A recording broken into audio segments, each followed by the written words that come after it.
Hi guys, welcome to my kitchen. Today I'm making one pot cheesy chicken pasta in the Copper Chef XL. Alright guys, I'm starting out on my Copper Chef and I have a pound of raw linguine in here.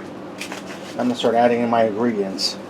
I have roughly a pound and a half to 2 pounds of grilled chicken strips that I ran under some warm water and broke them down to bite-sized pieces. These here are made by Tyson. You can also use raw chicken if you like, throw it in at this point. Okay, now I have 1 large onion and 6 cloves of garlic I diced up. They're going in. And I have about 4 ounces of spinach that I did a rough chop on. That's going in. And guys, this spinach will wilt down as it cooks, so it looks like there's more than there is. Now I have a jar of sun-dried tomato halves with herbs. I drained off the excess olive oil that they were soaking in. I'm going to sprinkle them down in there. And one went overboard. Okay. I'm going to add in a 32-ounce box of chicken broth. Just want to add that down in there. And guys, I cut a little hole in the top of the box so it doesn't chug out, it runs out smooth. I'm also going to add in a 8-ounce cup of sherry, and there's about 8 ounces in here. And I know it's cooking sherry, guys. I know you guys frown on using cooking wine, but I don't mind it.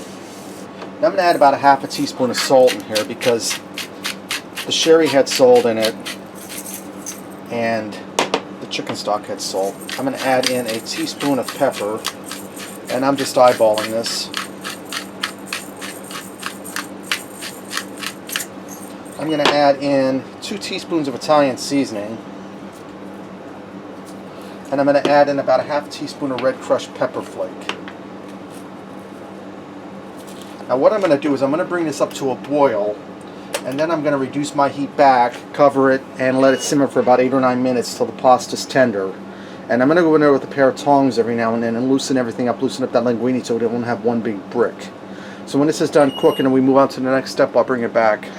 Alright guys, this actually went for 10 minutes because I like my pasta a little more on the tender side. I turned my heat off.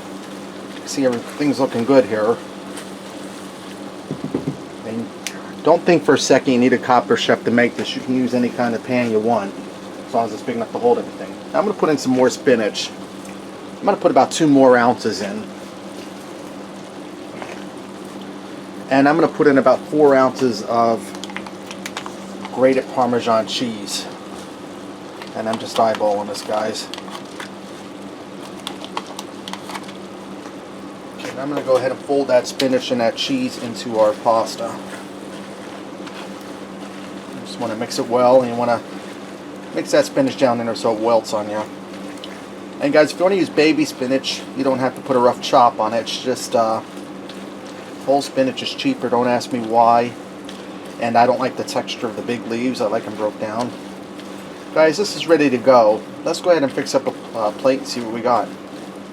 Guys, I'm going to go ahead and hit that with a little more of that grated Parmesan cheese. Let's get in here and give this a try. And I'll tell you what, guys, this is smelling really delicious. Get some of that linguine.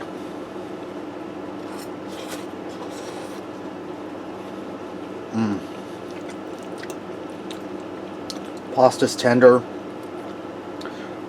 The sherry and the chicken broth and the oil from those sun-dried tomatoes gave it a really nice sauce. Chicken's tender. Guys, that's really delicious. That's something like you would find at a high-end Italian restaurant. Okay, there you have it. 1 pot cheesy chicken and pasta in the Copper Chef XL. Give it a try. Thanks for watching, and until next time, I'll see ya.